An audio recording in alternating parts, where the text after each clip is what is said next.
Hey, boys and girls, buffaloes and bunnies. Hello, Uh, hello. yeah, welcome to Answers in Atheism, where we have answers in atheism. All the Maybe. answers, all the answers. We have all the answers. I forgot that I had to shut off two streams because your pragmatic crystal is on both streams. Hi, Pragmatic Crystal. Thank you for giving us two views instead of one. How about that? If everybody did that. Crystal is an awesome supporter I know Yeah. I always feel such a positive presence. and a It's weird very, because we only experience Pragmatic through actual text and everything, but you Yep. can tell the positive vibes. They just kind of radiate. Icarus is here. Pragmatic is in the special group too because Pragmatic owns a Grassman Chronicles t-shirt. And there's only 3 of them in the world. Trees and I and Crystal are the Yep. only ones that own one. So we're in a elite club. Let's see. Roland Griffiths was a man who started psychedelic research, and a neuroscientist studied the brain for like 50 years, and he started psychedelic research in the 1990s, and he was responsible for getting together money and getting Johns Hopkins on board. And he did a number of articles, and he's probably responsible for the resurgence of psychedelics in medicine today, and he did a lot of work. And about a year and a half ago, he went for a routine colonoscopy, which he had missed, I guess, during the COVID period, and expecting to be perfectly healthy. And they told him instead he had stage 4 colon cancer and that he would be dead within months. And he passed away on, well, I used it, didn't I? He died on October 16th, last Monday. And he was an incredible person. And I I've been a little tough on Roland over the years because I didn't like some of the things that he was saying in public about psychedelics early on. He sounded a little bit like a woo head, but he settled down and he kind of brought it in, and he was trying to raise money, but he's a pretty wonderful person. I think I was sad to hear that. But the interesting thing about Roland Griffiths is that he really had his attitude when he found out he was dying, absolutely amazing. And I guess he did psychedelics once or twice to help him with the process. But I'm gonna play a little clip from Oprah Winfrey. Okay, and I linked all this stuff. So I went in for a screening colonoscopy over a year ago, believing myself to be completely healthy, coming out with a positive finding, which was confirmed within just a few days that it was metastatic cancer. I had a long history of meditation.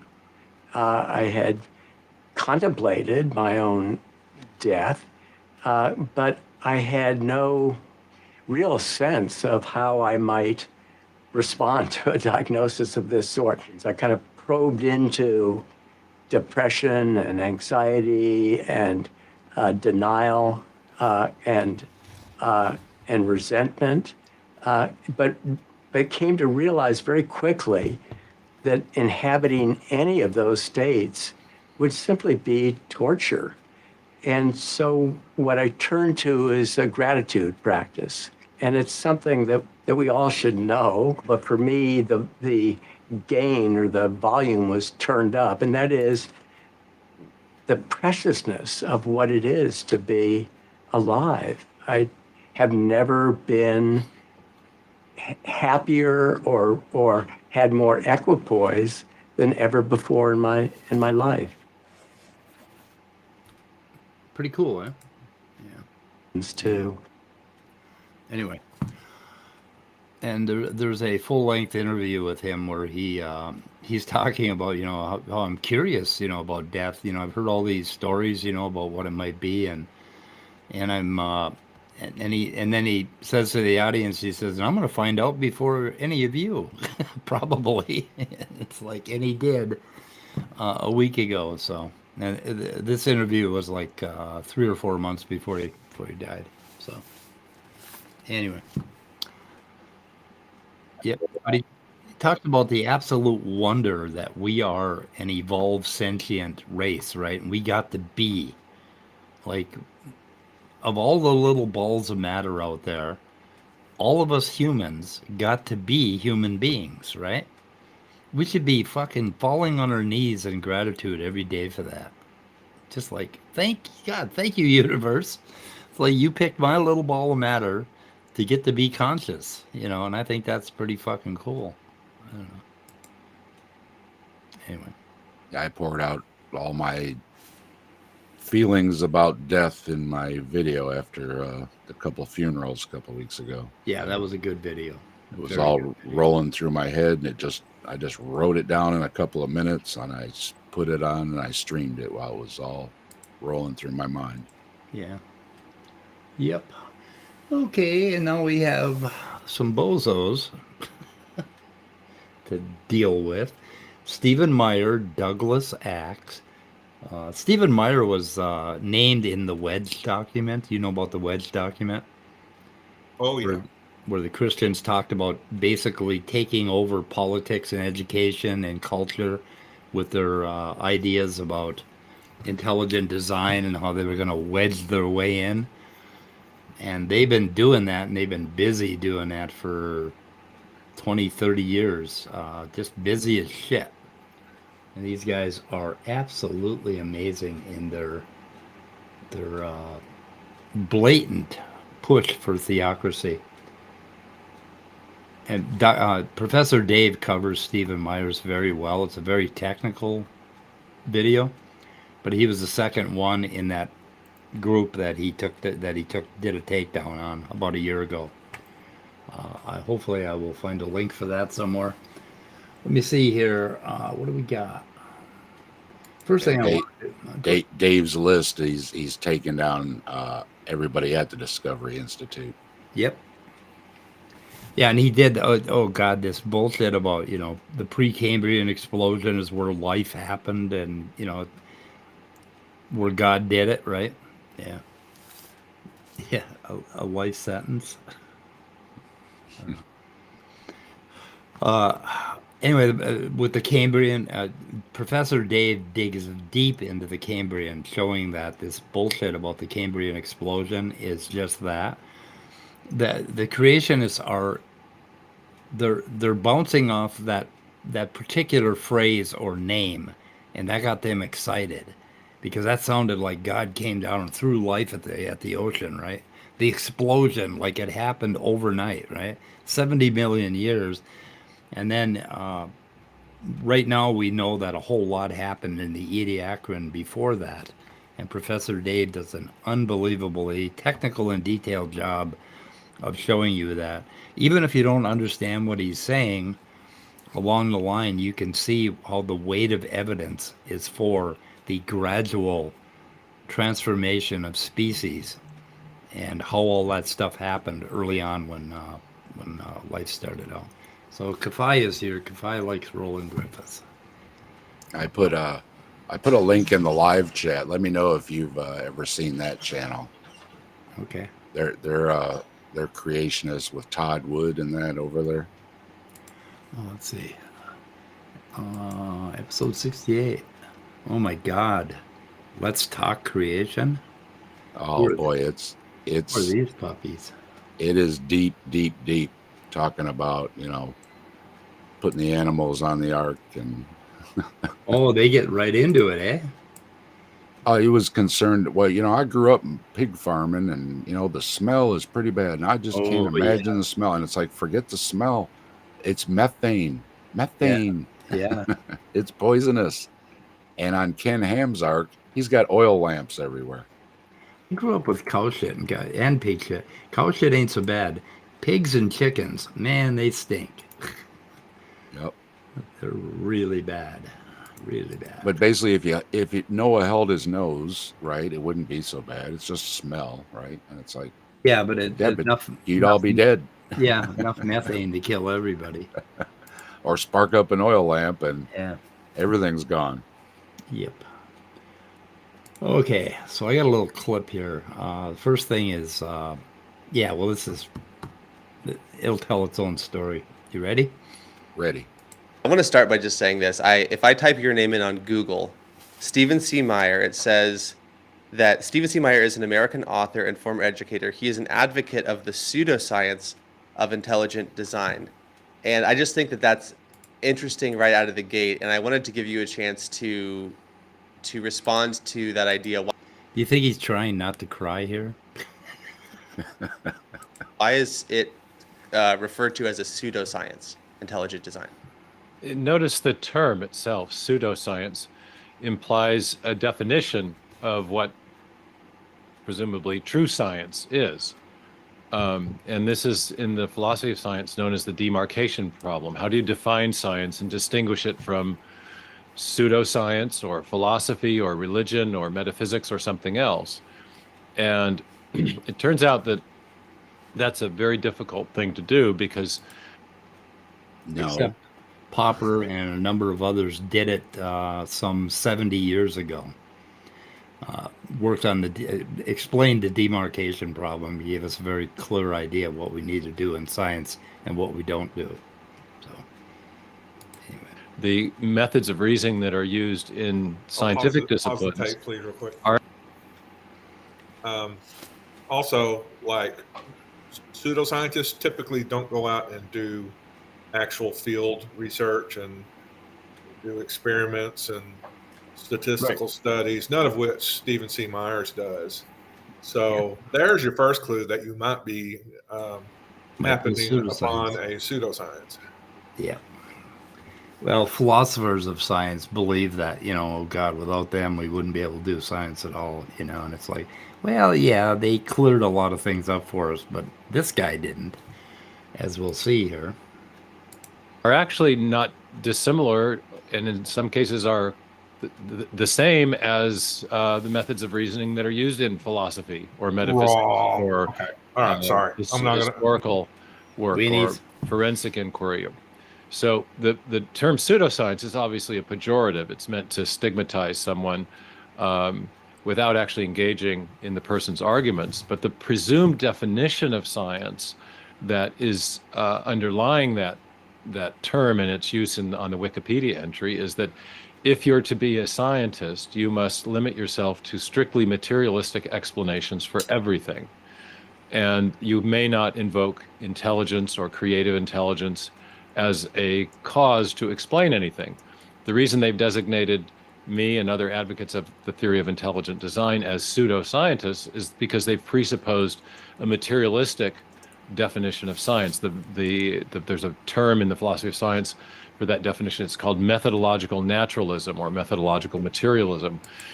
Okay, this guy is supposed to be a PhD philosopher of science, and he doesn't understand. He forgot that the word methodological naturalism, it precedes naturalism. Methodological naturalism is not a metaphysical position about the universe. It is a method of doing what we call science. And if you're not using methodological naturalism, you're a fucking pseudoscientist. It's that simple, Mr. Myers. Exactly. It's just, oh my God. I went to Professor Google. Yeah. And I said pseudoscience meaning.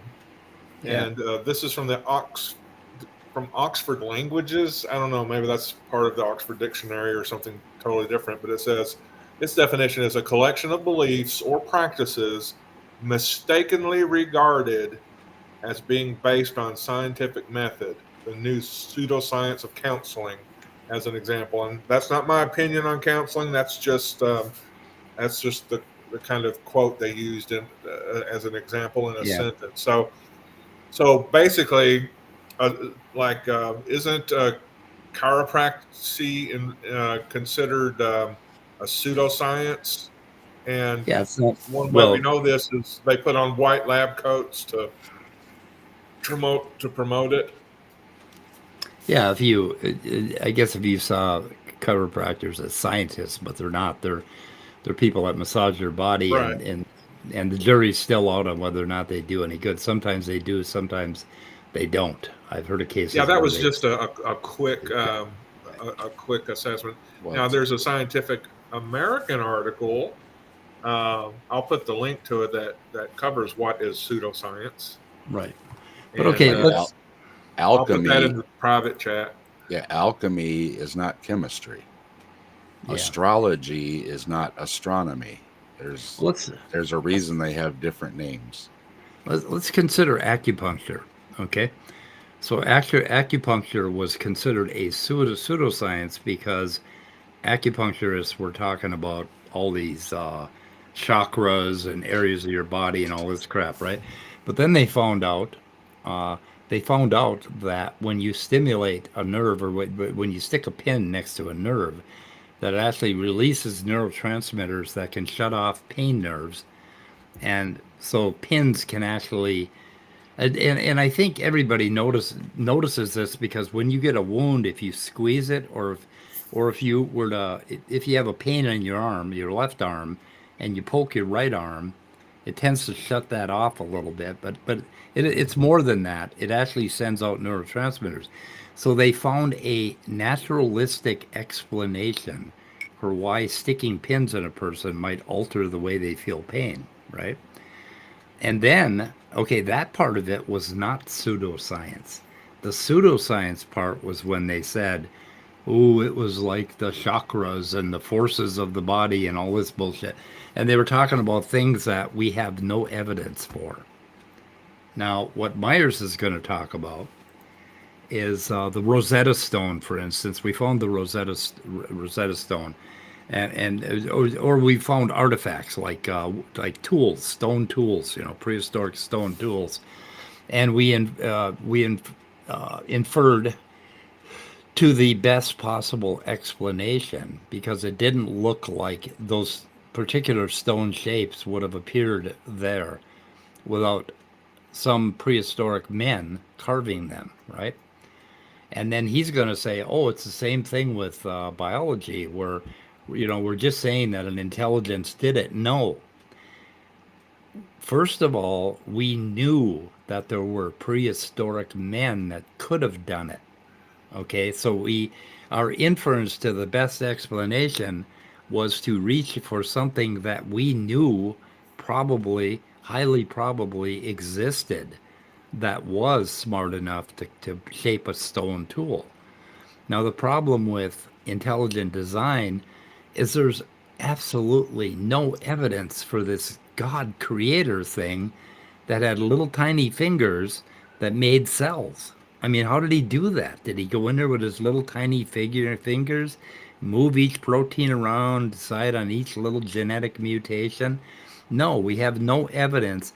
So inferring to the best possible explanation, you would not land on a God.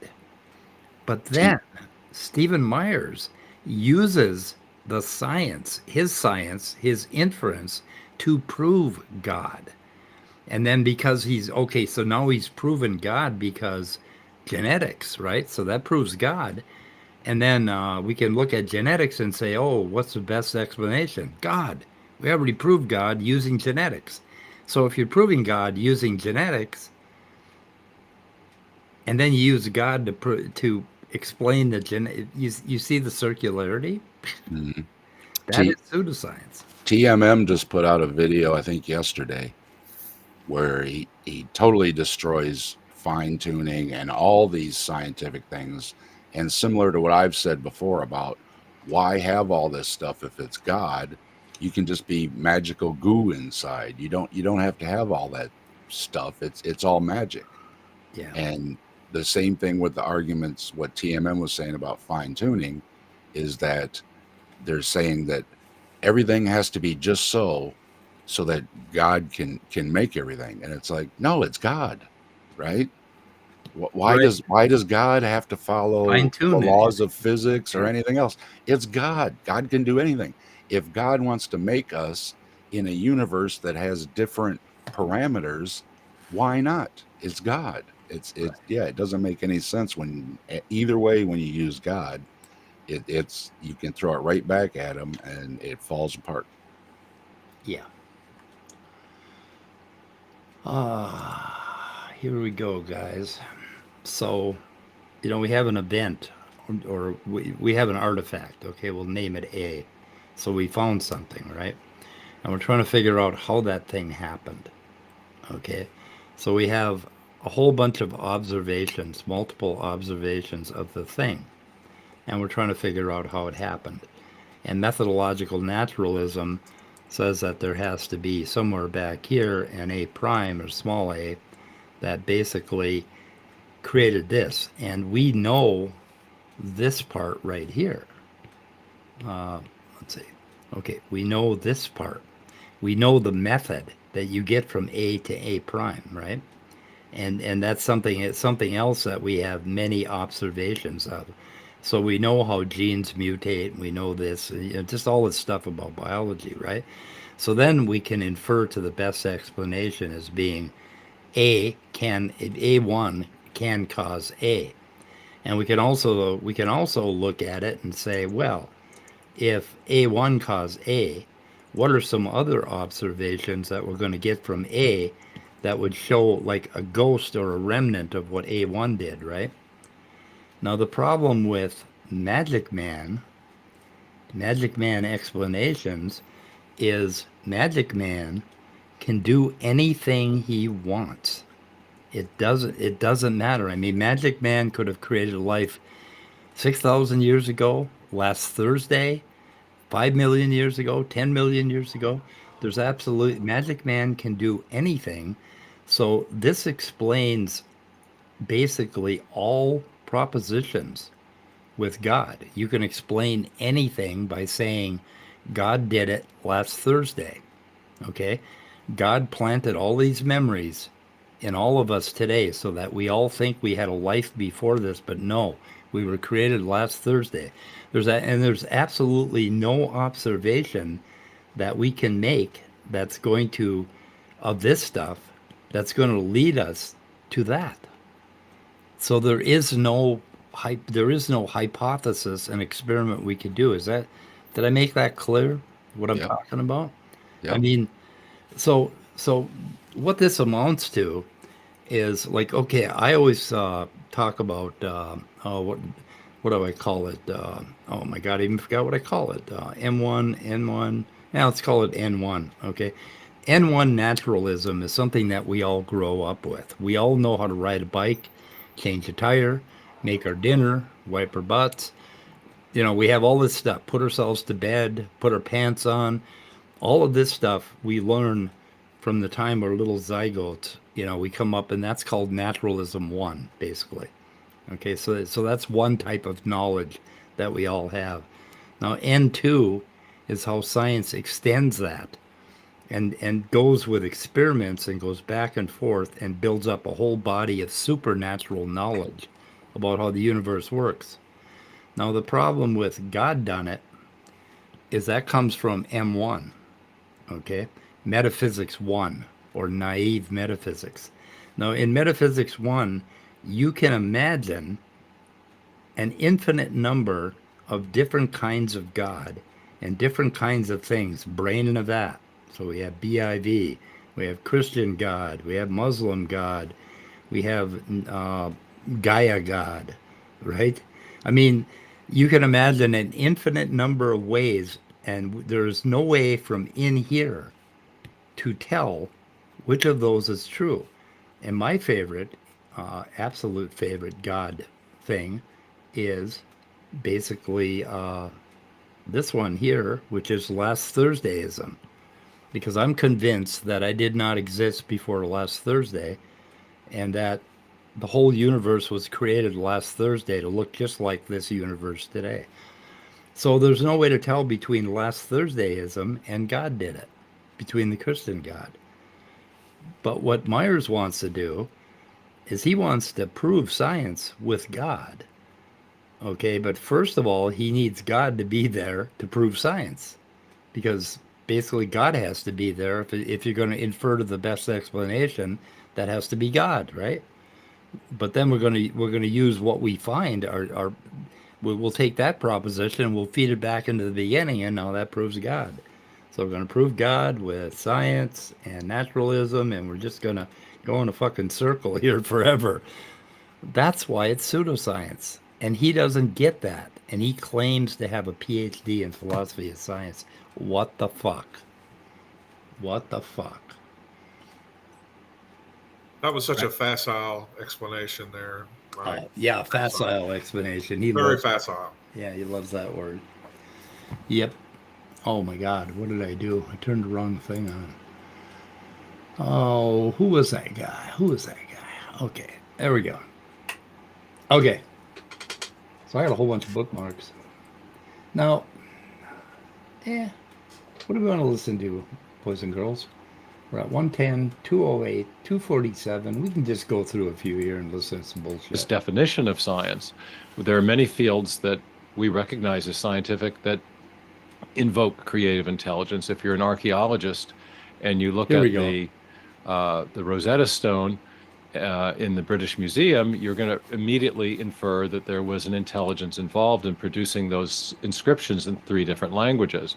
So we have methods by which we can detect the activity of intelligent agency. One quick observation. What's that? I said one quick observation. He is using that Rosetta Stone illustration wherever he goes to speak or to wherever he writes. It's right. It's the most useless and, well, can I say facile? Facile, yeah. Facile illustration ever, because it's just so wildly taken out of context and meaning to where it's just a useless, very poor, very low quality analogy to what inferring to the best explanation and things like that could be. Simply because there is a context of earlier, more primitive examples of the development of that language, of the development of writing, of stonework, and so on and so forth. So it's just I can't believe he's getting away with that poor level of representation.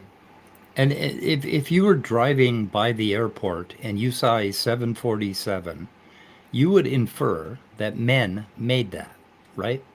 But say we just landed on another planet, Mars, right, with absolutely no sign of life anywhere, and we drove by a 747, we'd be like, what the fuck? I mean, you could not infer that men made that. We wouldn't know what made that. We wouldn't have any idea what made it, because there are no men on Mars. Elon did it. Yeah. Elon did it. His car, up there with his car. Yeah, exactly. Yeah. So I mean, that's the problem that he is just completely glossing over. And then he's using this whole pile of bullshit to prove God, so that he can prove God with science. So he believes in God. These two jokers here on the screen, Gallagher and his shitty uncle, they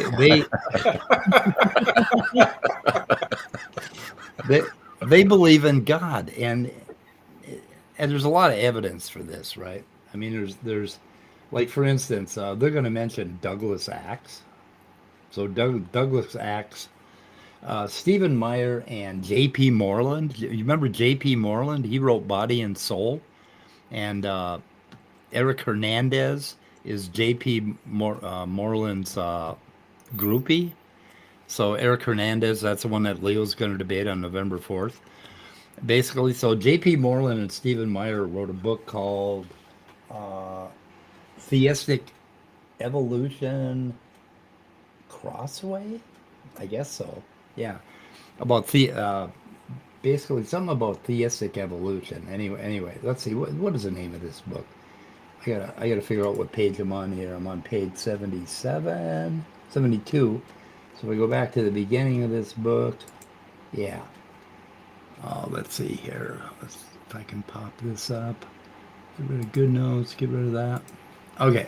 Theistic evolution, forward by scientific, philosophical, and theological critique of theistic evolution. Now, these guys are really angry at theistic evolutionists, people that believe in God and accept evolution, of which there happens to be a whole fuck ton, including our own Dr. Joel Duff. And those people, they wrote a whole book arguing with them, basically. So let me see here. Who were Adam and Eve? I don't know. Let's see. Okay. And here we have Douglas Axe. Douglas Axe is supposedly a protein fold expert who studied protein folding, and he actually did one or two papers back in early 2000 that were printed in journals that weren't really that big a thing, and he came up with that whole 1 in 10 to the 77th proteins are functional. That's Douglas Axe. But anyway, Douglas Axe says here, people of faith should reject the call to affirm the Darwinian explanation of life and should instead affirm the traditional understanding of divine creative action, which defies reduction to natural causes, right? That's what I was saying about M1. It defies reduction. There's nothing you can say about it other than God did it. Okay? There are three good reasons for this. Number one, acceptance of Darwinism carries a substantial apologetic cost. Specifically, if Darwin was right that life can be explained by accidental physical causes, then we must forfeit the claim that all humans are confronted by God's existence when we behold the wonders of the living world. When we look at the trees, you can see God. So he's saying that the reason we should deny evolution is his first reason, not for any rational reason, but rather that they won't be able to tell us to look at the trees anymore. You see what he said out loud? He said this out loud. Yeah, that's just a weak argument, and even the next two are pretty darn weak as well. Yeah, all accidental explanations of life, whether Darwinian or not, are demonstrably implausible. Now, he thinks with his experiment that he disproved it with his two papers, or one paper. His first paper was kind of telling in that he found one in 4 proteins were functional. Nobody talks about his first paper, where he found that 1 in 4 were functional. Those are pretty good odds. Yeah. So then he did a little sleight of hand, and he picked a particular protein, and he picked a particular version of that protein that was synthetic, not natural. And it was already slightly less functional.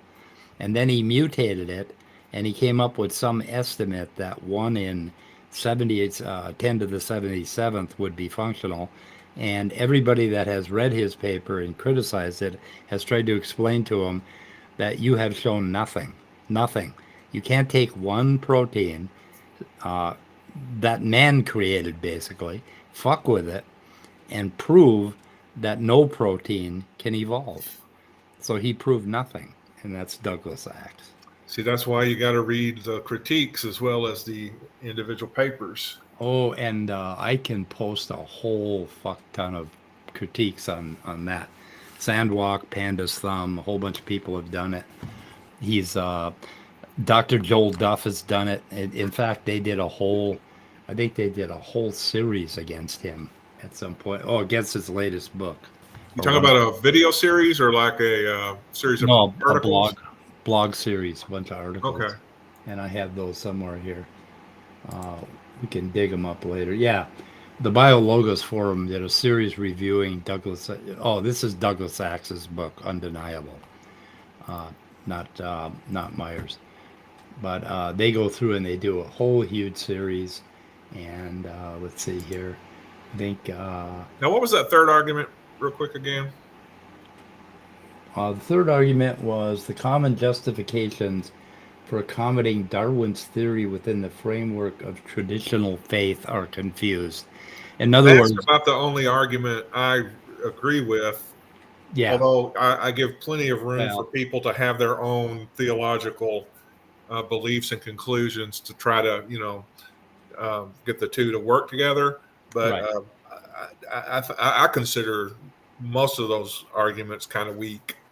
Yeah, there are a whole bunch of, let's see, there are 5 articles. Basically, Douglas, this one is done by Kristen Burkett. There's one done here, I believe, by our Keith Fox, another scientist. There's another one here done by Joel Duff, Dr. Joel Duff, basically showing the Chrome all isn't going to work for me until I hook it up here. Hang on a second. Undeniable limiting design. Let's see. My goodness. Okay, you can see the whole thing now. Anyway, Joel Duff does a big thing about why Undeniable is such a bad book, and he gets into it. So anyway, they did a series of like 5 articles from the Henry Center, I think it's called. And these are Christians. These are people of faith that. What did I do? For some reason, that's not showing up right. Anyway, these are people of faith that did a takedown on Douglas Axe and his crappy little paper. So, very, very, very good. I will link that. A lot of how confused your arguments for trying to mesh the two together are. A lot of that has to do with your views of God and the role of Scripture. Yeah. And Adam and Eve. Yeah, how to look at Scripture. Is it literal, historical? Well, you're going to get confused reactions because it's kind of hard to make that literal. So, yeah, I wasn't really judging anybody. I was just saying the arguments aren't so good, but the more or the less biblical, Abrahamic your God is, the easier it is to make a note of some sort of working together of God and evolution. And the track record speaks for itself. Everything used to be supernatural. And then as science figured out, well, this and then this and this, even these hardcore creationists will accept that some things are natural when they want to wave away, well, the tornado came through the town because it's natural. So they totally, that part is no God involved at all. The tornado just happened. Yeah, the thunder god isn't the explanation anymore. Yeah.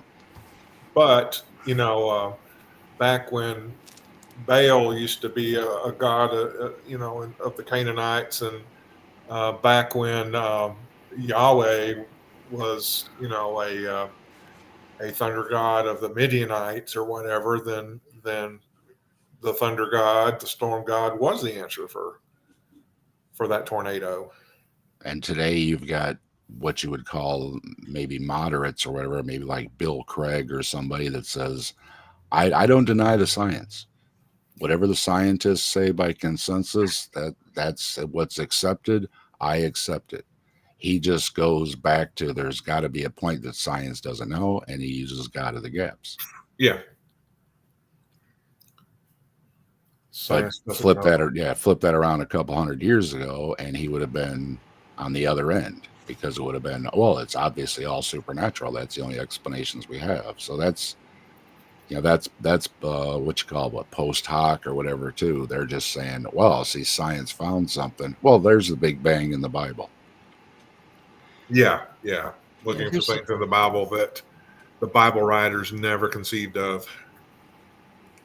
If you're sitting around the campfire on a hot and humid night, and it's just horribly, oppressively hot and humid, and then all of a sudden you hear thunder booming in the background, booming over the mountaintops, lightning and thunder everywhere. It is reasonable to assume that it is the great bear. The great bear lives up in the mountains, and when he gets hot, he gets really fucking aggravated, and he gets nasty, and he starts throwing down lightning bolts down from the sky, and then he shakes off his fur, and all that sweat falls down on you as rainfall, and that is a good explanation for thunderstorms, don't you think? Sure. Yeah, reasonable. Well, there's a famous, I guess you would call it video. I think it was on TV too, where they ask different age groups things. And when you ask a young child, is the bear design or is the rock designed so that the bear can scratch its back? Because you show the bear scratching its back up against a rock. And the young children will say, well, obviously that rock is designed for the bear to scratch its back. But Right. as they tested older and older children to young adults, it changes to, well, no, the bear is just using the rock to scratch its back. And that's where creationists are. Creationists are at the childlike mentality of, no, obviously that rock was made just so that bear could scratch its back. It's infantile thinking. It's what Peter Atkins uses, intellectual laziness. It's just it's infantile think, and it's wonderful when children are using their imaginations. That's part of learning and everything else. But if you don't progress to that point where you start realizing, no, the bear is using the rock, you have a creationist. They never want to move to that point of, well, obviously the rock is just a rock. Right. And there's, what was I going to say? Oh, I just lost my train of thought because I want to mention that we got Icarus, and we got Pragmatic Crystal, and we have who else? Carol. Numbell, what? Numbell-Ever? How do you Nunbell-Ever is here, and Carol's here. James Apperson is here. Kafai is here, and who else we got? Carol Kins. Did I mention Carol? Yeah, Carol. I did, but so non-believer, is he over on your channel? Zerberbrock? None is over on my channel. None's yes. on your channel. Okay, because I didn't see them in the. You've got Nitty's there, Jefferson Spatchcock, Carol, the Freak, Pragmatic Crystal. A lot of very fine participants in our side chat, and there's Nitty. Nitty just popped up. Zerovoke, and Nitty's here. Nitty, Nitty's Maynard, and Bree is here. and Bree. Yeah, Life Science is here. Bree is here. Leo Phileas is here. Maynard Saves. Oh my God, what's happening? you're too popular, Mike. Oh, we're gonna have to do something. Purple rhymes with orange. Purple my too. Oh my God, Purple's on your channel. Purple. Yeah. I can see y'all. Anyway, okay. Welcome everybody on both channels. Yeah, I got another little piece here. Well, this one's it might be a few minutes long. But So if you have a thought about I that, have many thoughts about that. I mean, in the first place, I think the use of evolutionary theory to explain the origin of religious belief or criminal behavior or altruism or our moral sensibilities, to me, is now laughably facile. It's That's for you, Scott. It's laughably facile. Laughably facile. Yeah, I guess he's talking about evolutionary biology or psychology, and it's pushed back. But the guy really doesn't. Extremely superficial form of thinking. We're having trouble using mutation and selection and other similar standard evolutionary mechanisms to explain the origin of protein folds. He's having trouble. To explain the origin of body plans. The main thing evolutionary theory was designed to explain was the origin of new biological form. 2004 book with MIT Press lists a whole category, Stuart Newman and Gerd Muller, and they have a table in their introduction to the book, and they list all the unsolved problems of modern evolutionary theory. One of them is the origin of biological form, the very thing that Darwin was supposed to have explained. Let me just, I made both these arguments. Well, let's stop this. I need some clarification. Now, when he says the origin of biological form, is he talking about a biogenesis, or is he talking about? No, he's or talking just saying about that mutation and natural selection are insufficient to bring about changes in morphological structure. he's talking about body plans, biological form. Oh my God! So anyway, here's open questions concerning morphological evolution. So this entire book, in the introduction, they list a whole bunch of problems, and then the rest of the fucking book is where they tell you what all the thinking on it is today, and why they're not not such great problems. So questions arising from genetics. Here's some other ones, right? Jurassic Park scenario, novelty. What is this one? I can't read. Polyphenism, redundancy and overdetermination, discordance, epigenesis. So these are all things that modern evolutionary theory works on, and there are thousands, tens of thousands of papers on this sort of stuff, right?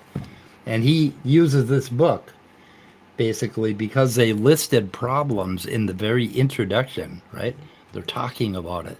He's going to use this book as evidence that he's right, which is just utter fucking bullshit, Mr. Meyer. Yeah, the thing is, science, people who are have careers in a particular discipline or field of science kind of will often do a meta-analysis to step back and look at the problems in their field. They'll look at critiques and try to address them. That's part of the scientific process, not for a particular experiment, just a kind of state of the field, state of the discipline, and that's just part of the growth process. So, and you can tell people, like, let's say you're having a conversation with somebody who's arguing against evolution, and they go, "Look, there's all these problems. This has been identified." You can say, "Well, have you gone back to look at all the art journal articles, all of the books that address those critiques and admit those issues and propose ways to go about dealing with them?" That's most creationists are going to be a little too lazy to do that, but that's just, you just have to point them in that direction, I would think. So also in the introduction, Muller and Newman say, by promoting the discussion and formulation of new theoretical concepts in biosciences, this series intends to help fill conceptual gaps in our understanding of some of the major open questions of biology, such as the origin and organization of organismal form, the relationship between development and evolution, or the biological basis of cognition and mind. And this, mind you, is a book that talks about all of that stuff and doesn't just hand wave it away and say God did it. This book tells you, it gives you some clues about how all of this happened. I'm trying to find the date on this book. I think it's a pretty old book. Whoa, it's got a hell of a long title here. No, I don't have the date, but Well, and even if God did it, and it's all followed by the laws of physics and chemistry and all down the line biology, then it still doesn't matter. right. It's a 2000. Everything still happened naturally. You're just putting God as like a deism or something, just as an observer. Yeah. It's a 2003 book, and we've had 20 years to work on a lot of these problems. And I assure you a ton of work has been done on biological form and all of that. But let's see what he has to say. Again. Mhm. Okay. The mutation selection mechanism. Well, let's start here. If you want to build a new organism, we now know you have to have new information. Gary Olson. Just like in our computer world. If you want to give your computer a new function, you have to provide new code. Little orphan black. So if you want to build a new animal form with new anatomical structures and therefore new types of cells, then you're going to need new proteins to service the cells, the new cell types. And so at the very least, you're going to need a lot of new genetic information to build those new proteins. So where does that information come from? Well, the standard Darwinian. Okay, this is just bullshit. To begin with, you don't need new proteins to go from one type, like a very, very primitive liver, to a fully functioning liver organ, right? You don't need new proteins to make those morphological changes. Changes in regulation and timing of genes is primarily what's involved in the formation of new organs and morphological changes like limbs, fins to limbs. That can be done entirely without any new proteins at all, even though in the process of building a liver, going from a very, very primitive liver that you can find in some worms and other simple organisms to our liver, in that process, there are a number of new proteins that have lodged their way into our genome and become functional as a result of that. But that's a kind of a big story.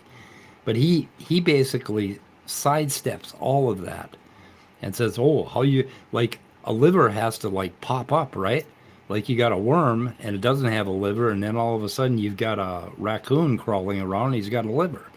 Well, that obviously new information, new proteins had to be created to pop that up. And that's the way he thinks. And that's why it's pseudoscience, because pseudoscience makes him think like that, right? If you're looking for how this happened, the story of how the liver developed, you have to abandon the pseudoscientific bullshit. And you actually have to look at the steps that it took to make that happen. And we know a lot about those steps, as it turns out. And we know that it's plausible. I was just going to say, doesn't Meyer use the information argument? And the information argument is like using the kind argument. They don't define what it actually is. Right. They just say information. Well, everybody. And what you were just saying reminds me of the Richard Dawkins video where the interviewer asks him, what did we do while we were waiting? He goes, not to be, impolite, but what did we do for these millions of years while we were waiting for our bladder to evolve? Right. How did we go to the bathroom? Yeah. And Richard Dawkins just like squints at him. He's like, it doesn't work like Doesn't work that way. Oh my God. But that's exactly what they're thinking, because you get asked that all the time. What did we do while we were waiting for our heart to evolve? It's like, what are you talking about?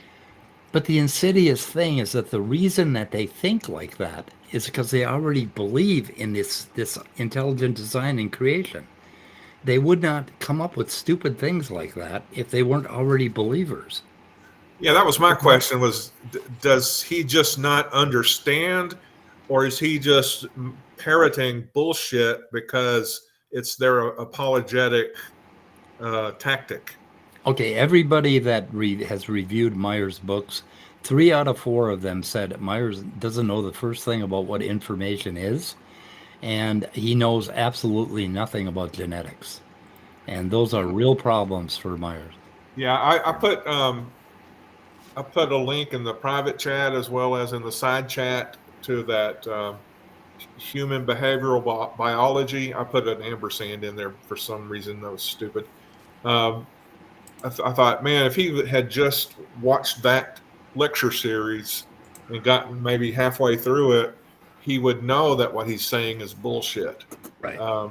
Because, Sapolsky in there kind of outlines how genetic changes lead to new functions within the body, within the, even the body plan, new organs, new parts, new cells, new enzymes, just whatever whatever we observe in biology can be explained through evolutionary biology. Where'd you put the bad ampersand? Between behavioral and biology, it's human behavioral biology. And I was thinking in terms of human behavior and biology for some reason. So, okay. And if you just ask, what do you mean by information? And then they'll say something like evolving an organ, then you have an answer.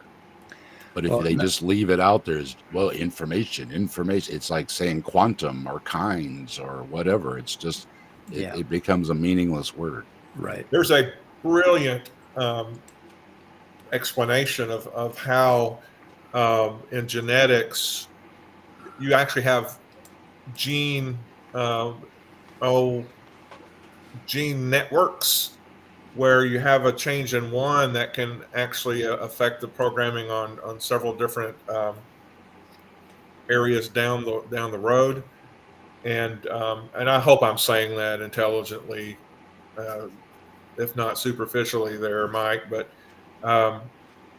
and then he says, well, and then, a particular gene can make an extra copy of itself. And because it's not part of this network, it can change rather fast and make novel changes at a high rate, because basically it wasn't doing anything before anyway, because it's a copy. And it's just a very elegant explanation for how it's not that hard to get new information. Yeah, there's a couple of comments, but first of all, House of Reason 78. Everybody had a wrench but you, but now you have a wrench too. I don't think we've met. I don't think. I'm not sure who House of Reason is. But everybody gets a wrench around here, Until they abuse it. Except for Otangelo. He abused it. Yeah, we make exceptions. Like if you don't have a wrench, then we're making a goddamn exception. Oh, you say his name, he's going to show up now. Yeah, he's going to show up. We say Otangelo. There we go. We're going to hear from him. House of Reason found a neat little channel today. Let's have a look. House of Reason, we'll just judge it for ourselves if it's a neat little. Oh, him. Oh, wait a minute. John Peters? No, I don't know him. Okay. Unknown caller. God damn it. I'm going to shut my phone off, guys. Or you could just put it on silence. Yeah, that's what I mean. Yeah. Okay. So Mike needs a sign up on his screen before he streams. Please turn off your phone. Before okay. We'll check this channel out. Mr. Popular. Jeez. I just put it in my watch later. It's all his ladies' friends calling him. Yeah. Well, there you go, Nerdy Rodent. He knows how to start something with Otangelo. Oh, I have a new friend, and that friend happens to be a lady. So I'm excited. Look, be a lady. The ladies' man. The ladies' man. Gonna meet Heather for coffee. She's old enough to be my grandchild. There you go. Okay. Now we get that out of the way. What are we doing? Okay, we got a part to get to. An explanation is that new variation, biological variation, making new form possible, arises as the result of randomly arising mutations that are then, if successful, preserved and passed on by natural selection. But since the 1960s, we've become really since 58 in Crick's sequence hypothesis, but that took a while to confirm. Since the 60s, as it became clear that mutations were operating, if they were operating on the sequence of characters, the nucleotide basis in the DNA. Crick's sequence hypothesis was that DNA contains digital code that is the nucleotide basis, the subunits along the DNA spine are functioning like alphabetic characters or digital characters in a section of machine code. They're providing instructions for building proteins. So okay, no, they fucking don't provide instructions for building proteins. They are the sequence of the proteins. Okay, that's different. Okay, instructions for doing something would be like, put, 2 cups of flour and half a pound of butter in a bowl and mix it up. That's an instruction for doing something. Okay, that is the colloquial or the common man's idea of what information is, having a recipe. The fucking DNA is not a recipe for creating proteins.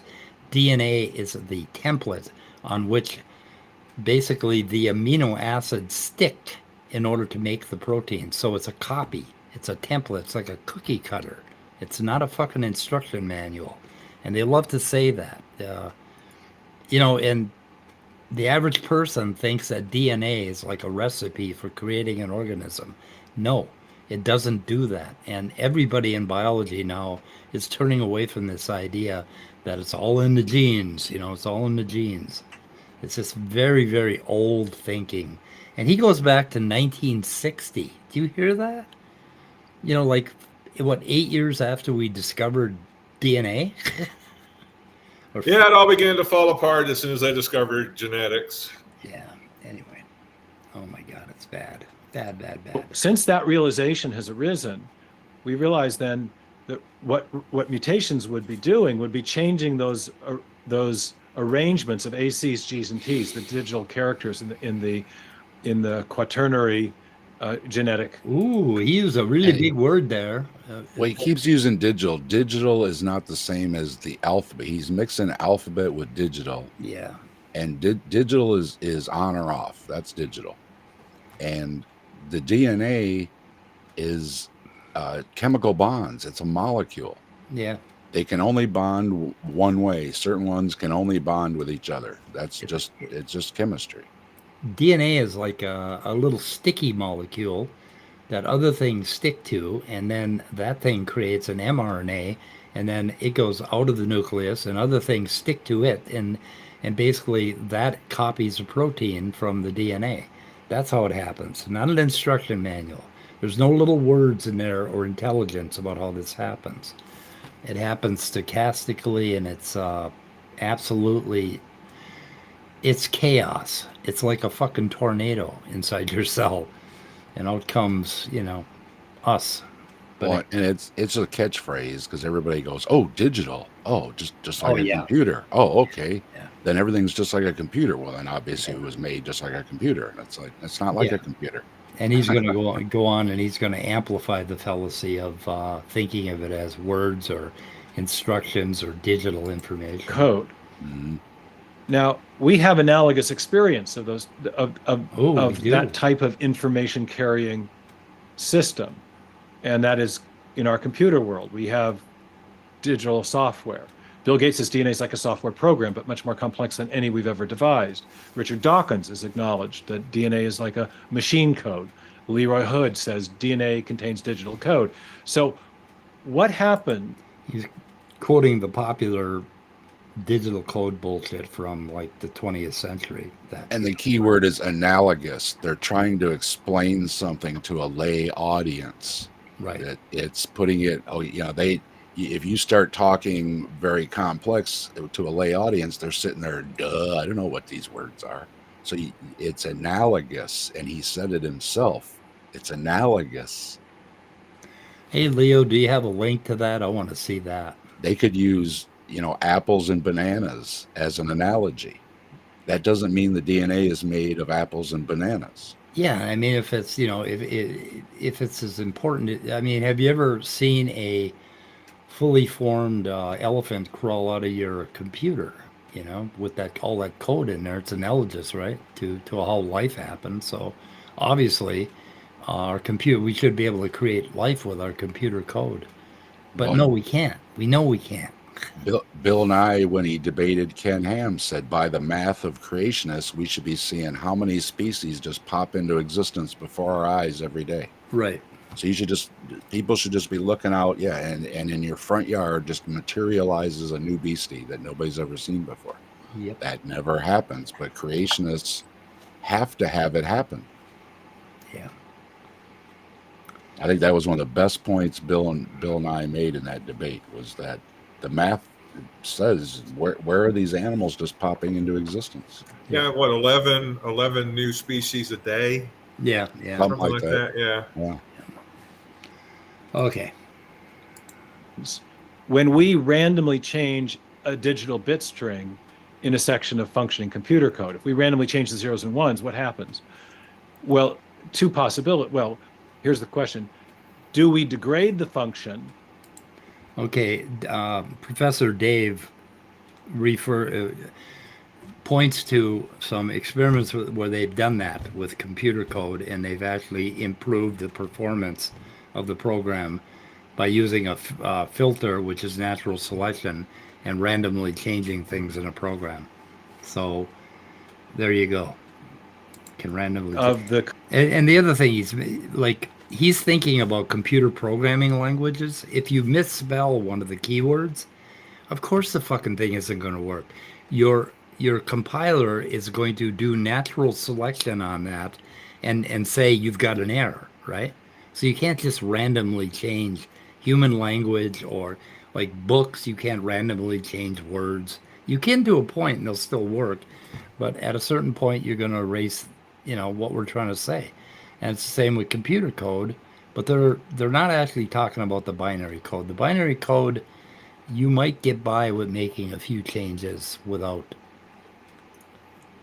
actually improve code by making a few random changes here and there. But You might change again, a float to a double or something like that. It's yeah. Again, depending on the language, but he misunderstands natural selection. And they're ultimately gonna say it's against odds or probabilities or whatever, and leaving out how many tries chemistry had in the early C's.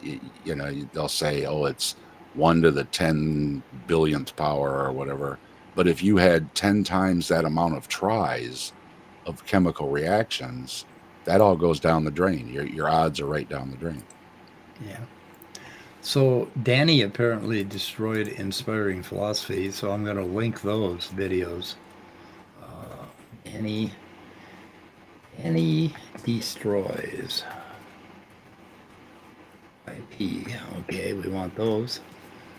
Leo provided us with a couple of links that everybody can find in my description, which would be good.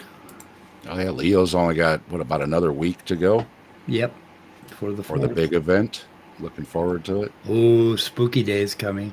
I went and bought a big, gigantic bag of peanut butter cups and Kit Kats and whatever. And I only have one trick-or-treater, so he's gonna get the whole fucking 3-pound bag. Are you going to have all the kids' parents sign a waiver in case they have peanut allergies or whatever? Oh God, You're not responsible for anybody. If you send your kid out trick-or-treating and he's got a peanut allergy, I think that's your problem. I don't know. What do you think? Yeah. Because there's going to be a peanut butter cup in there. I love peanut butter cups. Well, here's a question. Is there actually peanut butter in peanut butter cups? Anymore, I don't know. It might be peanut butter product. Yeah, peanut butter product. Peanut product. They're good though. Peanut butter cups have got to be one of the best. And the commercial says it all. Remember the old commercials where the chocolate and the peanut butter ran into each other? I sat downstairs all night knowing that those peanut butter cups were up there, and I'm on a low-carb diet. And I did not go up there and open that bag, but I do not think I'm going to make it another night. I know I'm not. It's like I can't. It's like every 5 minutes I was watching the end of Walking Dead, and every 5 minutes, peanut butter cup. Peanut butter. You gotta just take a couple and put the bag back, because if you sit there with the bag, you're gonna eat. Oh my God! I'll take the whole bag down your head. Like I'm just the whole fucking thing. Does Uber have an ambulance service? Because I might just need to schedule a diabetic coma. Right. Yeah, that'd be great. We need an okay. Let's listen to some more garbage code before we ever get to a new stretch of functional code, or is it possible to gradually, by random means, change one section of software and develop a new, say, program or operating system?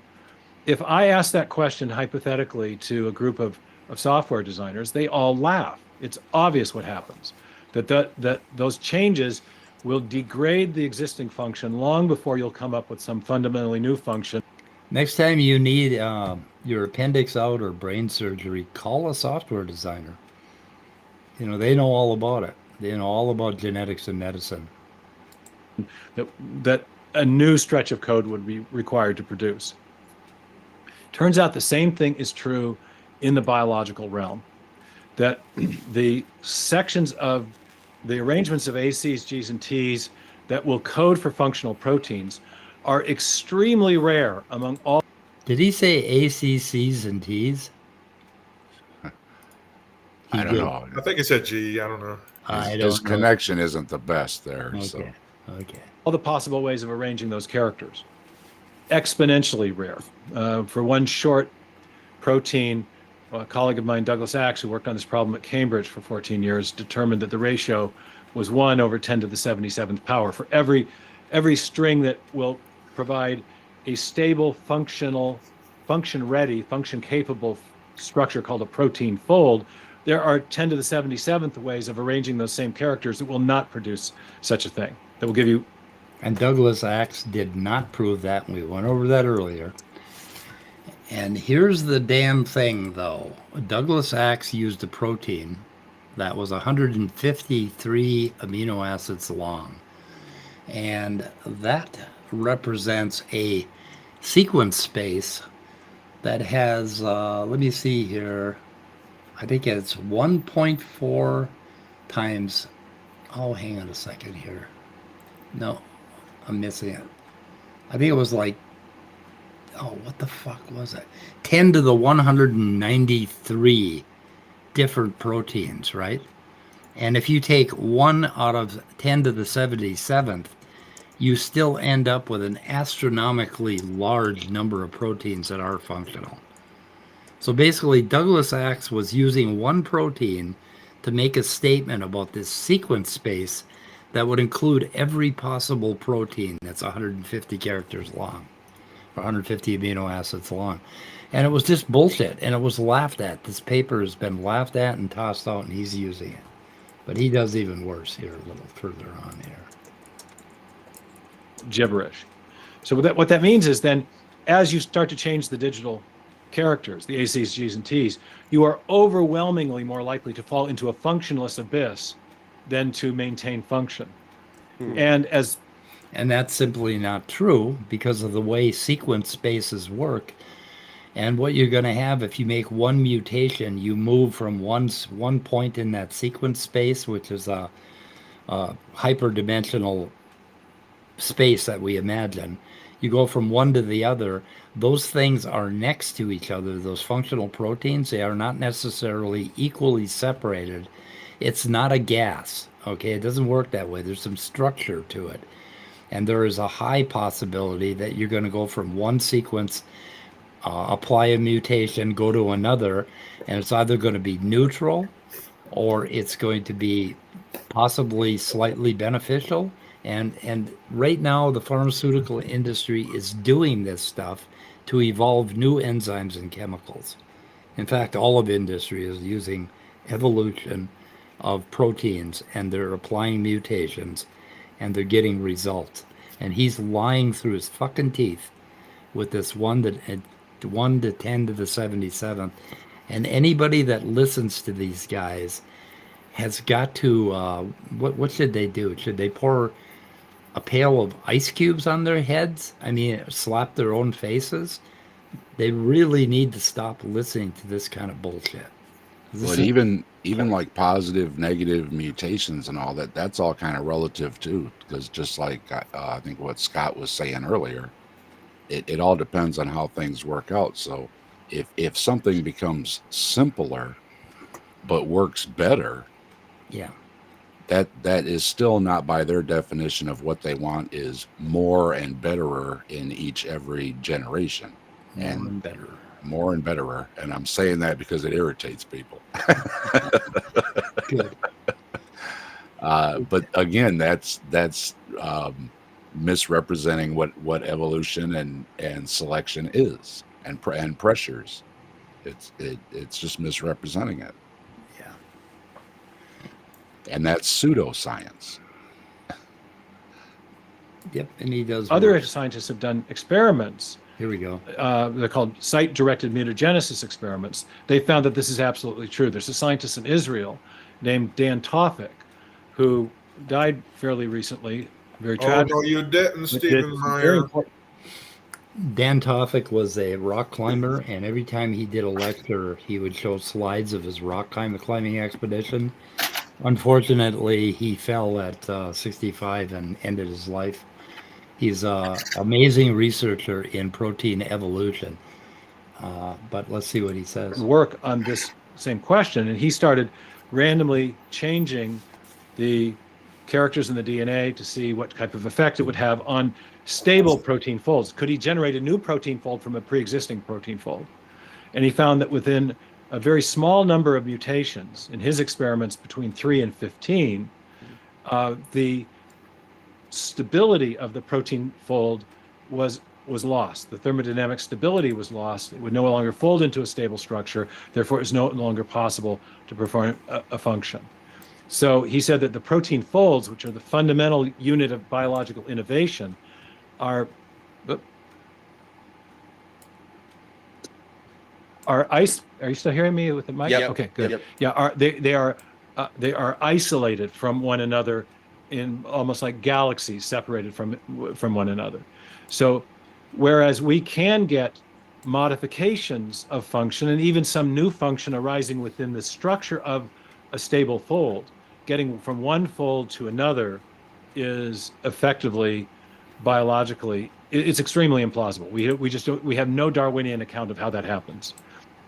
Okay, Dan Tofik, that's what he works on, is not a Darwinian account, but an account of how that happens. Now, Myers mentions 5 to 15 or 3 to 15 mutations. Did he already say that, Scott? Did I miss it? I thought he I'm was cherry picking certain ones, and that was my question: is what about the other ones? Because he didn't he say 3 to 13 or something? But what about the other ones outside of that range? 3 to 13. Yeah. Okay, so this is the paper. It's called Stability Effects of Mutations in Protein Evolvability. He references this in his latest book, okay? And in this paper, I'll be fucked if I can find 3 to 15 anywhere. So I have no idea, but this whole paper is about something called conformal promiscuity. And the paper is exactly about how things evolve. And if you look at the paper, the accepted paradigm that proteins can tolerate nearly any amino acid substitution has been replaced by the view that the deleterious effects of mutations, and especially their tendency to undermine thermodynamic and kinetic stability of a protein, is a major constraint on protein evolvability, right? That's in his abstract. So that's what he talks about. And then he goes on in his paper and he talks about exactly how proteins evolve. That's what the whole fucking paper is about. That's what Dan Tofik's work was about. He spent 20 years working on this very problem and coming up with amazing information about how you get from one fold to another. And he has a theory called conformal promiscuity, basically where you'll end up with a protein that gets where the fold gets a little screwed up, or okay, there's a part of the protein called the intrinsically disordered regions, and a lot of proteins are not folded at all. They're intrinsically disordered, and Dan Tofik makes a real point of explaining that a lot of proteins do not get ordered until they run into something that they have to be ordered for, okay? Or they run into some sort of a chaperone or something that folds them in a certain way. But 25% of all proteins are they're intrinsically disordered. And those proteins, if you modify them, they find, like I think Dan Tofik did some work on a protein that attacked some biochemical, I forget which one it was, like citrate or something like that. and they basically mutated it a little bit, and all of a sudden it would attack a man-made chemical and take it, basically take it out of the environment. And they found that, it acquired this new function through random mutations. We have a question from House of Reason 78. Okay, He's a little unclear on what's being intrinsically Oh. disordered. Intrinsically disordered proteins, and well, I'll say the other thing later. That means that the protein string, it's a long string of amino acids. That means it's kind of flopping around out there in space. It's not folded up neatly into alpha helices and into beta sheets and things that make the shape of a protein. So there are a lot of, and then there are intrinsically disordered regions in every protein. Okay, all the time at the ends of the proteins, you'll end up with intrinsically disordered regions, and then in the middle of the protein, there'll be some long strings of amino acids that are just kind of like zipping around because of heat. They change, conformation very rapidly. And conformal promiscuity means that some of these disordered regions can latch onto some sort of a substrate, and they have some sort of a functional chemical reaction with a brand new substrate because of a mutation. Is that clear? Did I explain intrinsically disordered? I suppose Yeah. I could show a picture of a protein. I mean, if you've seen those fantastic pictures of like little balls of Legos. There are always areas in those where you see a string that kind of loops out, and those are intrinsically disordered regions, and that happens a lot. But then recently we found that proteins don't work like machines. They always have these nice stable folded pictures of proteins, but when they're moving around in the cell, going into different compartments in the cell, being operated upon by energy, thermodynamic energy. When I think of intrinsically disordered, I'm just thinking of the T-shirts in my drawer, my Okay. Chester drawers. Yep. Mostly, a few are folded nicely, but most others are just tossed into the drawer and they just kind of land like they're going to land, and it's intrinsically disordered. Disordered, right? So Yeah, Myers found something cherry picked, misrepresented, whatever, some numbers somewhere, and it's a fib because that's not what his paper actually says, right? Yep, it's a fib. A protein will have a certain shape, like these are my badly drawn alpha helices, right? And then they'll have regions out here that are called intrinsically disordered. They kind of flop around, like big long ropes. And then there's regions in the middle that are often disordered. Probably should have. I could continue to draw here and create another alpha helix here, right? So we got like, oh my God, what did you do to me? Why did you do that? GoodNotes decided to do that. Okay, so it's like an alpha helix, and then we've got another alpha helix that crosses over, and then we have, so right here you have an intrinsically disordered region.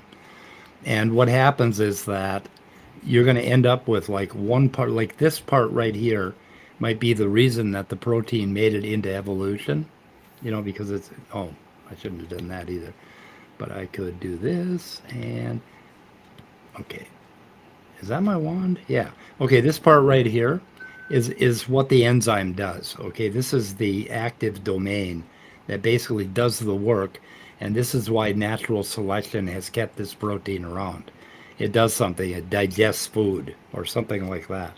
Okay, but there's all these other regions that can have other functions, and what they're finding is that any one protein has a number of different things that it does, depending on what part of the cell it's in, depending on when it was created, depending on its concentration, depending on temperature, depending on a whole lot of other things. And what happens is when you start mutating this region of the protein, it does not affect what the protein does. The protein still functions for a long time. That's called neutral mutations. Basically, they don't do anything. But as these neutral mutations accumulate out in these different regions, they can end up having a totally new function.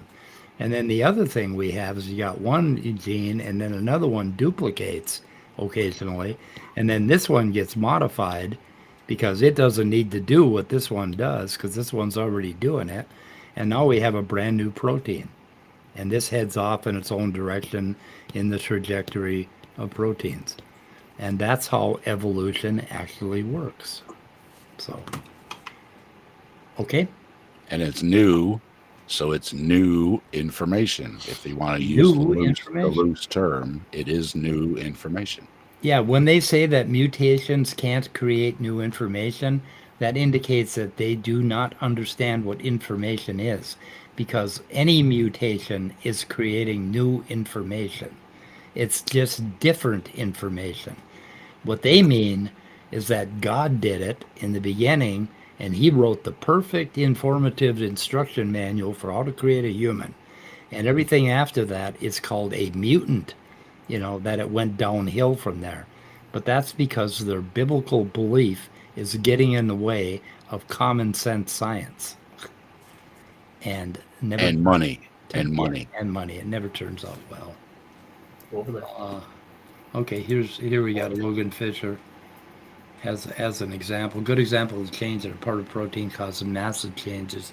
BCR is that breast cancer? How does Myers pay his bills? They pay him hundreds of thousands of dollars, and he gets royalties, and he's like. But a lot of that is his book sales, right? And that's also why they hired him, because of his books, right? Yeah. Well, it's not because of his research. No, I think he got in real early. I think he got in real early to the whole creationist mess way back in the 90s, because he was in part of that Wedge document. Yeah, information in air quotes. There, House of Reason. Anyway, so he was lying about Tophic. Now I reached out to him and very politely asked him to tell me where he got that 3 to 15, and he may actually tell me where it is, because I read this whole fucking paper and I didn't find anything. Where's the paper? I did not find where he said that. So I don't know. And even if it did, though, the way he said it, though, it sounded like he was picking a part of something. Right.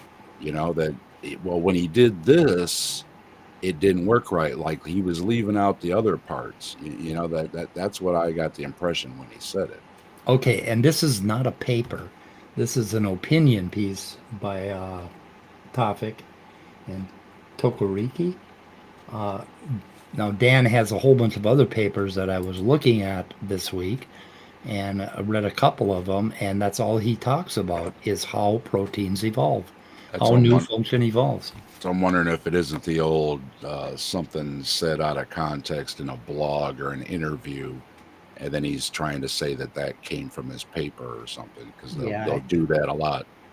I mean, usually you can find their cherry picks in the abstract, but I can't even find where he cherry picked this. I don't know. I'm not sure what the fuck he's talking about. I don't know. It doesn't make any sense. Don't make no sense to me.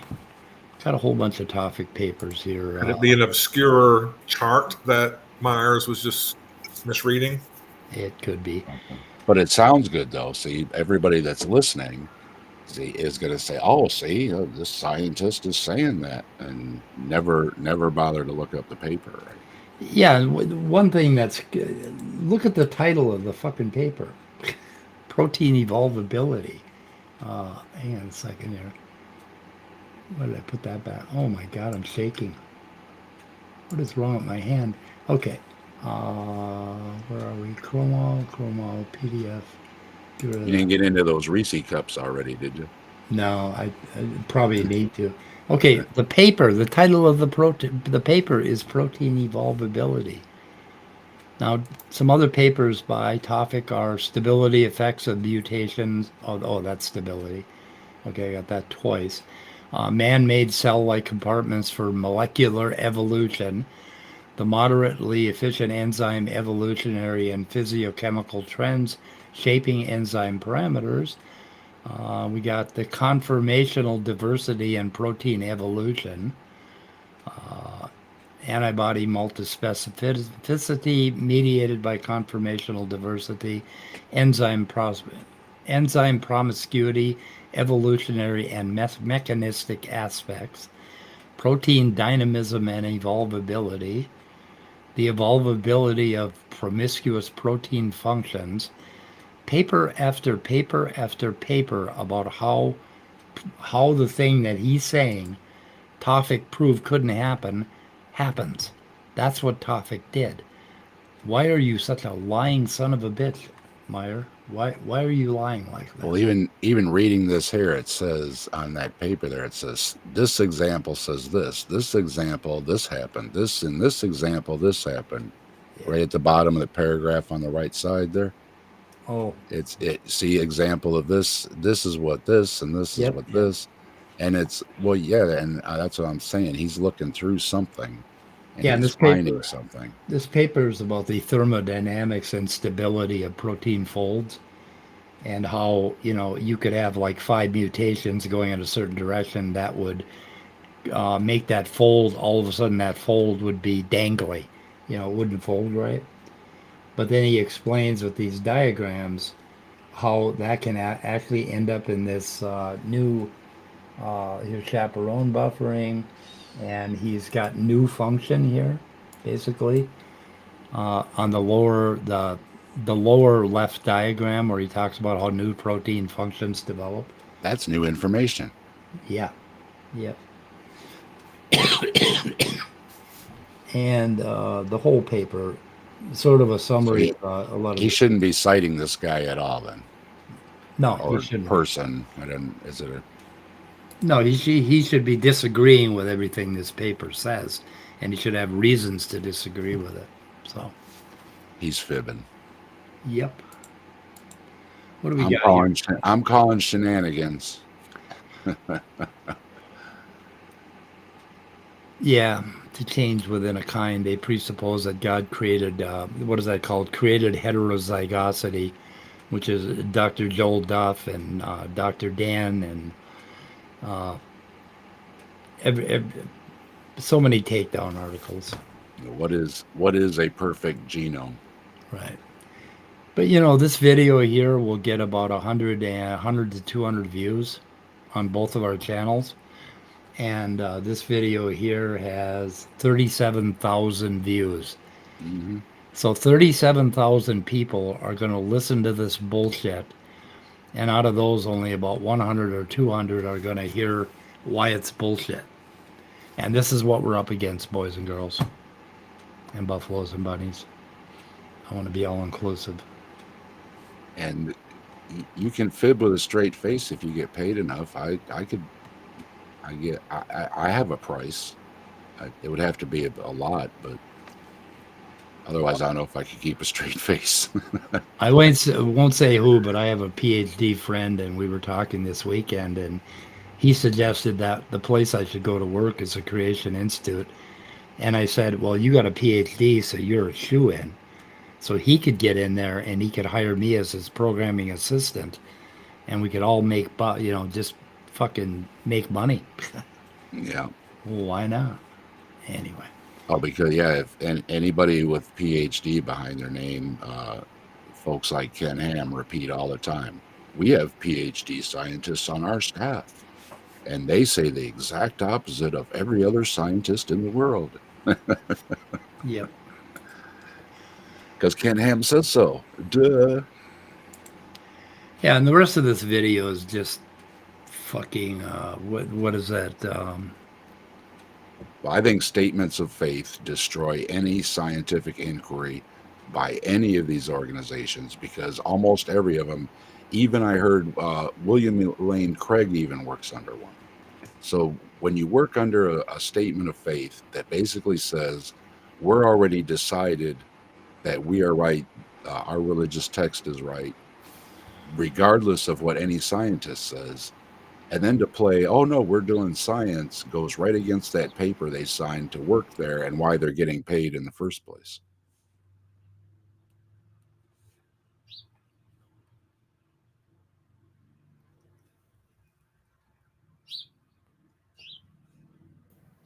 Am I hearing a bird?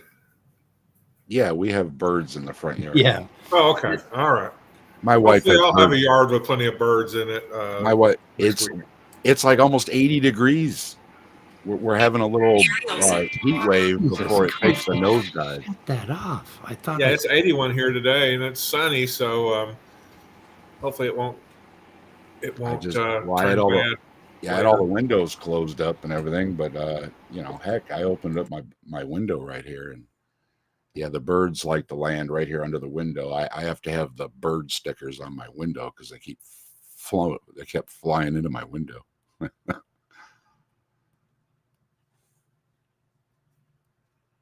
I'm back. Are you guys back? Back in black. Okay, we're back in black. Yeah, I don't know. Does this describe it? That's the rest of the video. That's all you needed. Scientists are being mean to me because they're calling me a pseudoscientist. Oh no, I wonder why. Maybe because you fucking quote a paper and a researcher who said the exact opposite of what the fuck you were trying to say. It's like, yeah. And also, you can put it this way: he's being a liar for Jesus. Yeah.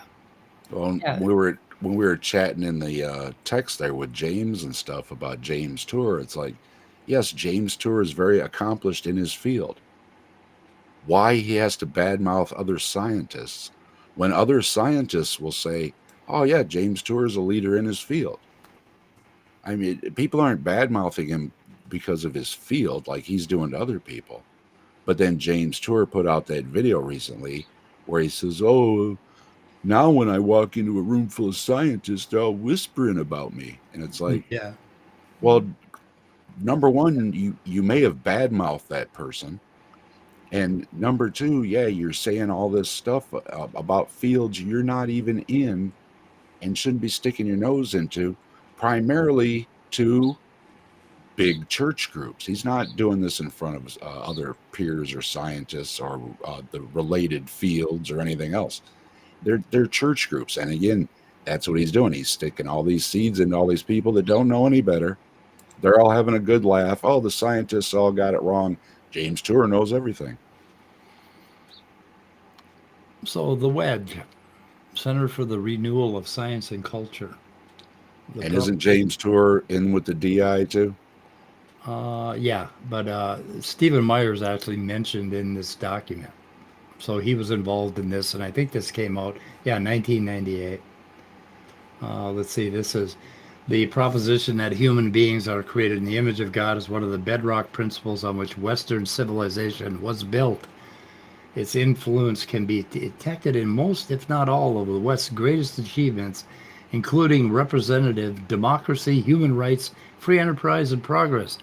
Oh my God, really? Christianity did that? The Greeks didn't have anything to do with that? Nobody else? No? It also made your grandmother's most delicious peach pie. Christianity can do anything. Yeah. The cultural consequences of this triumph of materialism were devastating. Materialists denied the existence of objective moral standards, claiming that environment dictates our behaviors and beliefs. Straw man. Such moral relativism was uncritically adopted by much of the social sciences and still undergirds much of modern economics and blah, blah, blah. That's like when they say secular scientists. Yeah, and then the materialism spawned virulent strain of utopianism. Okay, what's wrong with utopia? I don't know. Oh, here we go. Stephen Meyer. Here we go. The center is directed by Stephen Meyer, right here. So he was involved in that in 1998. Okay. The Wedge strategy, phase 1, scientific research, writing, and publicity. publicity and opinion making, cultural confrontation and renewal. Let's go after the trans people, LGBTQ. Let's go after everybody. Let's see, scientific individual research program, paleontology. Okay, they're working on that. Here we go. Publicity and opinion making. In other words, propaganda. Book publicity, opinion maker conferences, apologetics seminars. Here we go.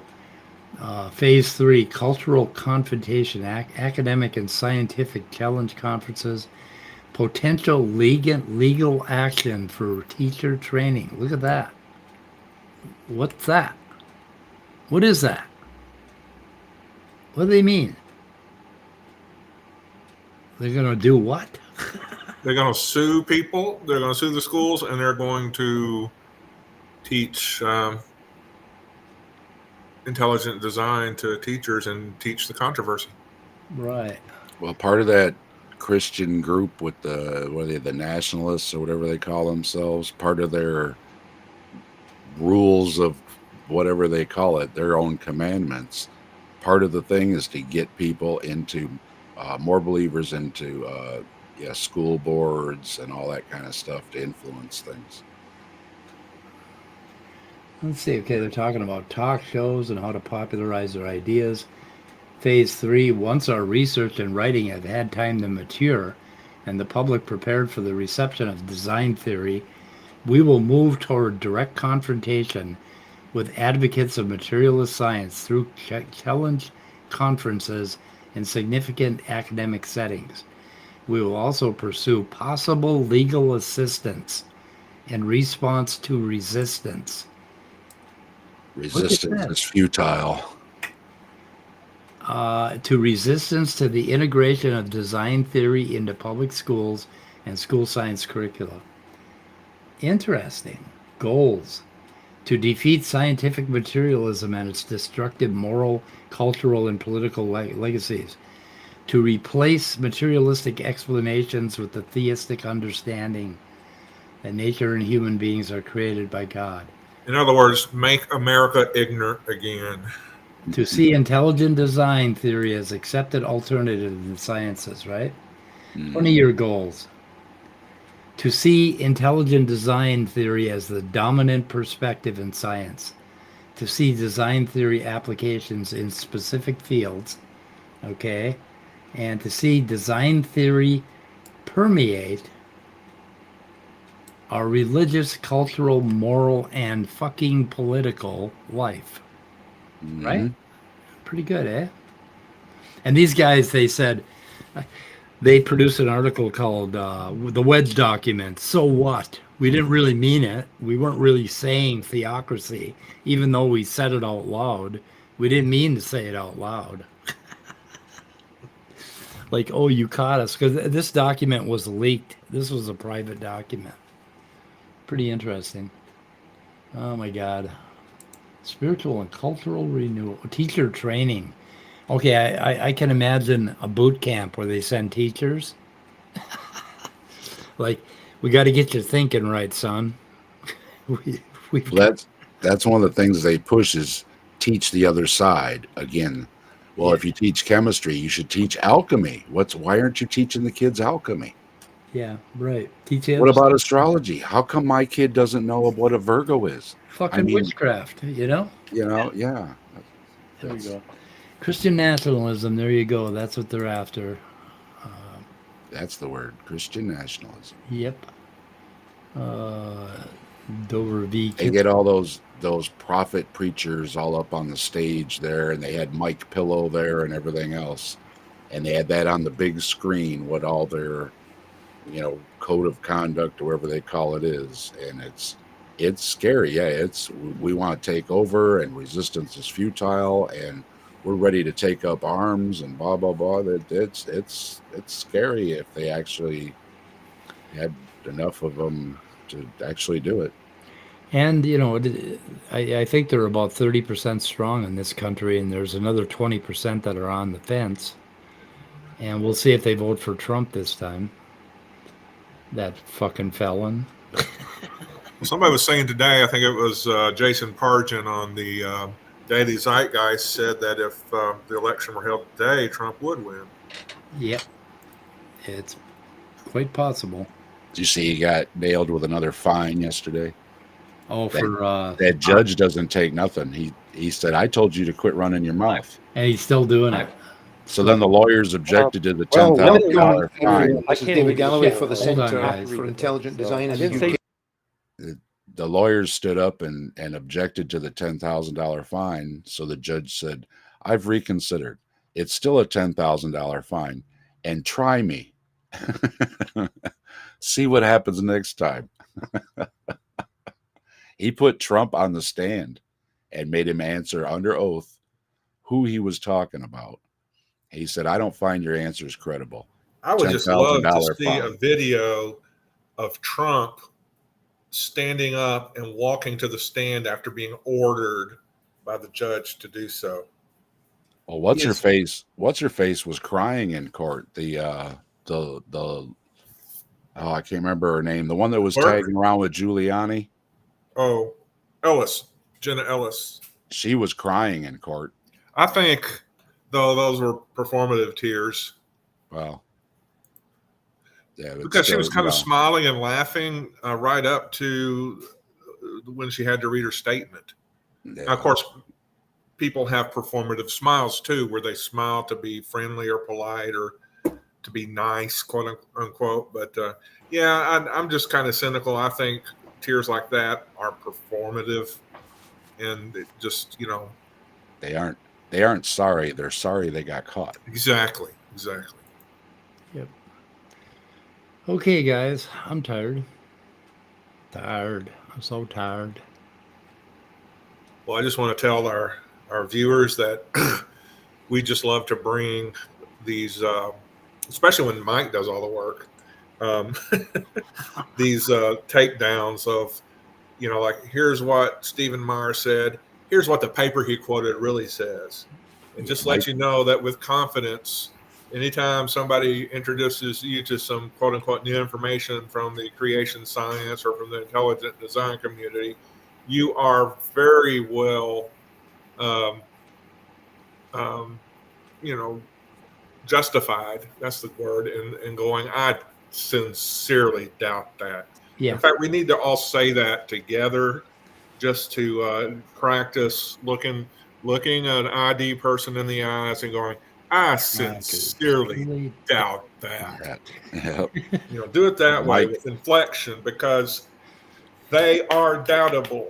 I mean, the person talking to you may sincerely think it's true, but their source is sincerely doubtful. Well, what you got to do is if you're on Donnie's channel, Standing in Poop, and they bring up and he brings up a paper and he says something about the paper, you say, hey, Donnie, let's pull that paper up. I want you to show me exactly in the paper where it says that. And then I want to read the conclusion of the paper. And we want to spot around and we want to just get the gist of what the paper's about. And stop everything. It's like, stop the fucking presses right here. You said something. You brought up a paper. Let's see if the paper really says what you says it does. Last time I asked Donnie a question, he put me in a timeout. Oh, yeah. Fuck yeah. You'll get a timeout, or you'll just get banned from the channel. Yeah. I was like, he put me in a timeout. I was like, really? Oh, man. Somebody put me in a time. JG put me in a timeout. And then he lied and said he didn't do it. And it said the owner of the channel has timed you out, right? Oh, I got a badge Monday with the Answers News show. I got timed out I got the big timeout in the live chat.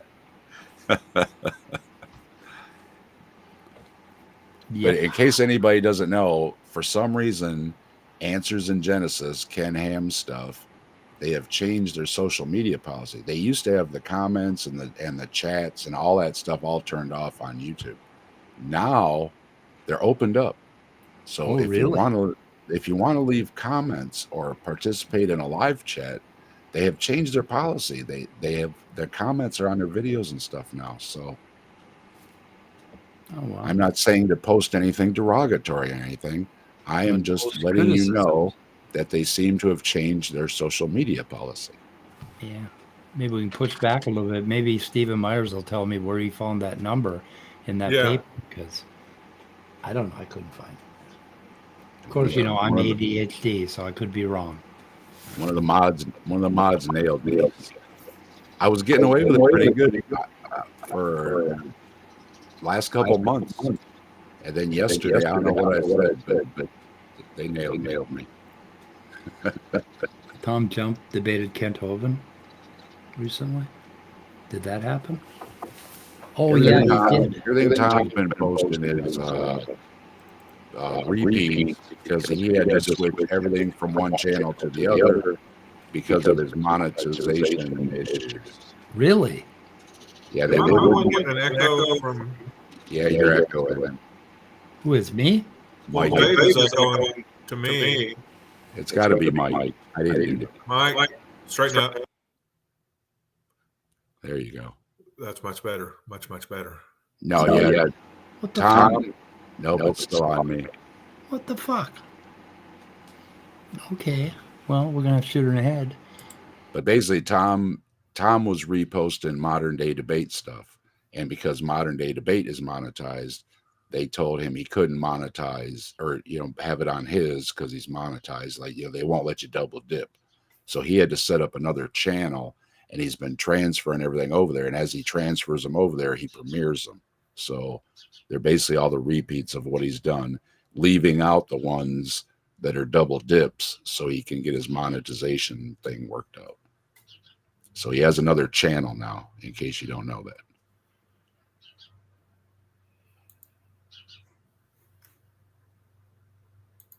Okay, how about now?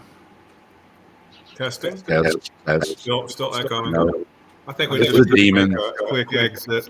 It's the Yeah. demon. Yeah, I'm echoing too. So Restream did something to me when I muted all the. Wait, Yeah, it's a you long did it. story. It's a long story. I didn't touch it. I moved some tabs over and it all went down. Okay, we're gonna end. That's pretty cool. Shoot her in the head. I don't hear that. I'm not enjoying it. I don't hear it now. It's now it's gone. Yeah, as soon as I do the evil laugh, it stops. I don't know You if fixed it. Oh, okay. I think Restream Dave was- started. I didn't touch nothing. Yeah, it was Restream for a while. It stopped canceling, stopped doing echo cancellation because it got confused. Because their programmers and their code mutated, like a couple of bits mutated, and that's what happens. So, All right, and for everybody that didn't catch it, Steve Meyer fibbed. yeah, he fibbed. Okay, guys, we're gonna shoot her in the head. You ready? See ya all later, and Thanks see everybody for in the tuning chat in. later. God, thank you guys for tuning in today on both channels. I mean, we got a pretty good response today. We don't usually, so thank you so much for showing up. And also, Reason 78, glad to meet you. I don't think I met you before. Anyway, okay. Goodbye, cruel world.